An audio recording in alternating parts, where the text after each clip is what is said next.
তোষণ, অ্যাপিজমেন্ট, তোষণ কাকে বলে?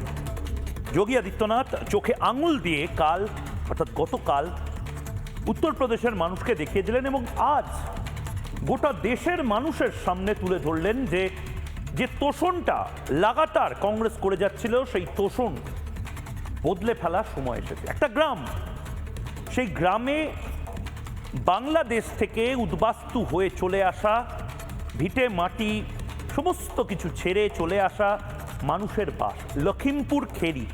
আপনারা লখিমপুর খেরির নাম শুনেছেন বিভিন্ন কারণে, সেকুলার পন্থীরা শুনিয়েছে বিভিন্ন কারণে, কিন্তু এই লখিমপুর খেরি, এখানে একটি নির্দিষ্ট গ্রাম ছিল যে গ্রামটির নাম মিয়াপুর। সে গ্রামটিতে মিয়াপুর নামের মাহাত্ম্য কি কেউ বলতে পারতো না।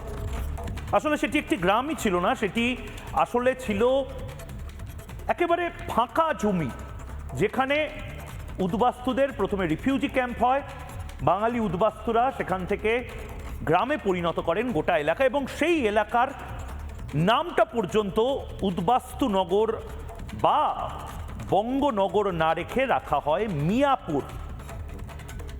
যোগী আদিত্যনাথ কাল ঘোষণা করেছিলেন যে মিয়াপুরের নাম বদলাবে, এবং আজ সরকারিভাবে উত্তরপ্রদেশ সরকার জানিয়ে দিল মিয়াপুরের নাম বদলে, যে যোগী আদিত্যনাথের বিরুদ্ধে বারবার অভিযোগ আসে যে যোগী আদিত্যনাথ নাকি বাঙালি বিদ্বেষী, বাংলা বিদ্বেষী, উত্তরপ্রদেশে নাকি বাঙালিদেরকে গুরুত্ব দেওয়া হয় না, উত্তরপ্রদেশে নাকি উদ্বাস্তু বাঙালিরা তারা অপমানিত হয়, তাদেরকে মারধর করে নাকি বের করে দেওয়া হচ্ছে বাংলা বলার জন্য।